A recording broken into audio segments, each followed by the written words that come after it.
Како по традиција, летниот период и престои од вородниот крај. Голем број на граѓани на Виница кои се наоѓаат на привремена работа во странство го искористија за да си ги докомплетираат барањата и достават документите за легализација на своите диво изградени објекти. Од Општинската комисија истакнуваат дека постапката за легализација се одвива забавено, пред се поради нецелосно поднесените документи од страна на граѓаните. Во законскиот определен рок досега се поднесени 3071 барање. Комисијата досега позитивно решила 910 барања.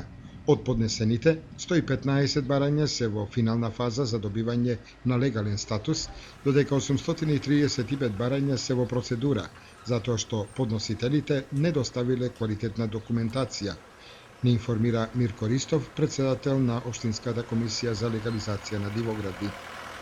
Ристов истакнува дека 1/3 од барањата за легализација на бесправно изградените објекти се во процедура и со заклучок за преки на постапката.